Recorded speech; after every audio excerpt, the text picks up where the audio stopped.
गणेशाय नमः। नमो ज्येष्ठाय च कनिष्ठाय आपदामपहर्तारं दातारं सर्वसंपद लोकाभिरामं श्रीरामं भूयो भूयो नमाम्यहं।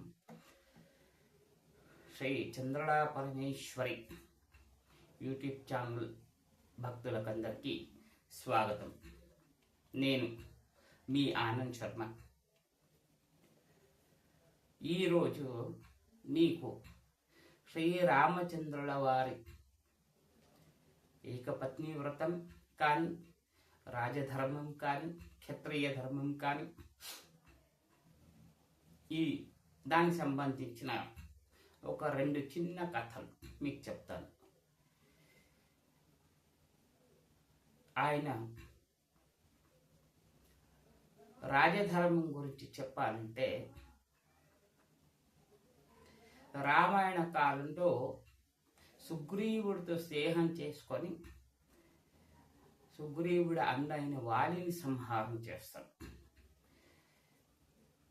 వాలిని సంహారం చేసినప్పుడు వాలి పడిపోయినప్పుడు ఆయన పత్ని తారా వస్తుంది.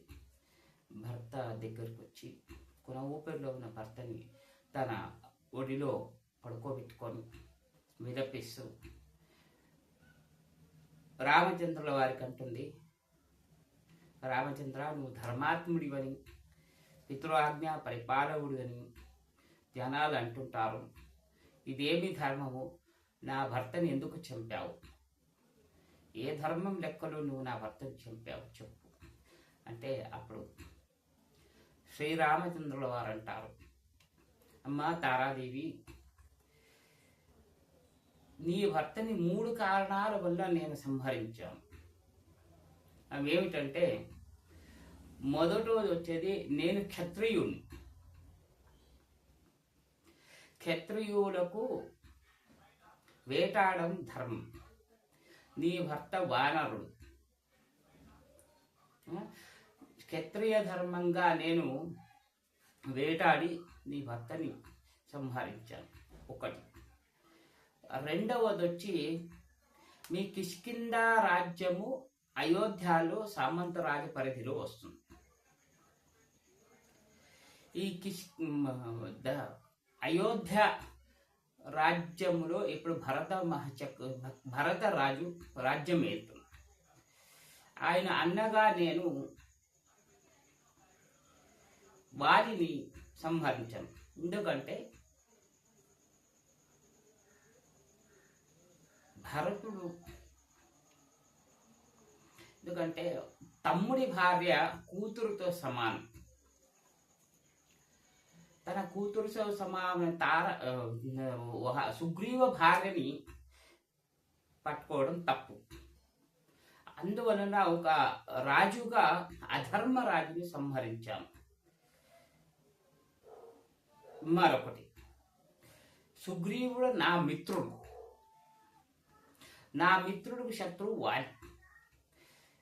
అయితే వాలి కూడా నాకు శత్రువి. అందుకని వాలిని, మిత్రుడి శత్రువు, అందుకని ఆయనని సంహరించాల్సి వచ్చింది. ఈ 3 కారణం వల్ల నేను వాలిని సంహరించాను.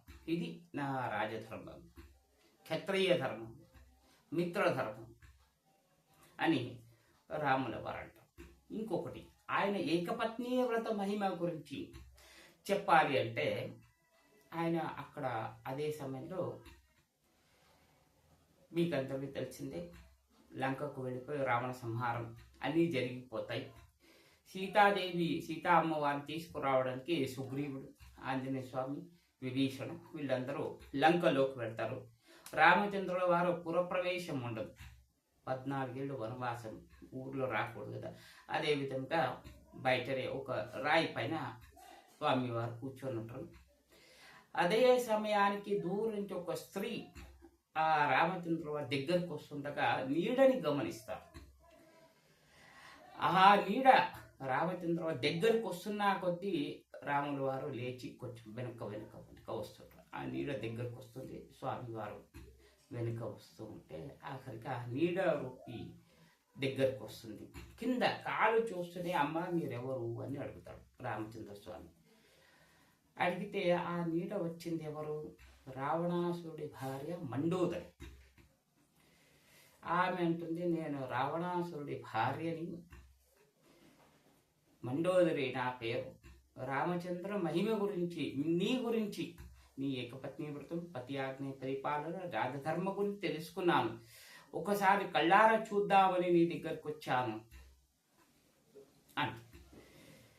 అయితే అంటుంది, మరి నీ గురించి నేను విన్నాను, అది నిజమే, ఇప్పుడు కళ్ళారా చూస్తున్నాను. నీ ఏకపత్ని వ్రత మహిమ అంటే నా నీడని, అంటే పరశ్రీ నీడని కూడా తాకకుండా నువ్వు వెనుక జరుగుతూ నా నీడను కూడా తాకలేదు. నీ ఏకపత్ని వ్రతం నిజమైనది, నువ్వు ధర్మాత్ముడివి, అందుకనే నా భర్త రావణాసురుడు చంపగలిగావు అని చెప్పి రాముల వారికి నమస్కారం చేసి వెళ్ళిపోతుంది. ఇది రాముల వారి గురించి, ధర్మం గురించి, ధర్మాత్ముడు రాముడు అని చెప్పేసి అందరికీ తెలియచేయడము మరియు ధర్మ ప్రచారం చేసే ఉద్దేశంతో ఈ వీడియో చేస్తున్నాను. దయచేసి అందరూ ఈ వీడియోని షేర్ చేయండి, లైక్ చేయండి, సబ్స్క్రైబ్ చేయండి మరియు నన్ను ఆశీర్వదించండి. తర్వాత మళ్ళీ ఇంకా కొన్ని వీడియోలు మీకు అందిస్తాను. అప్పటి వరకు నమస్కారం.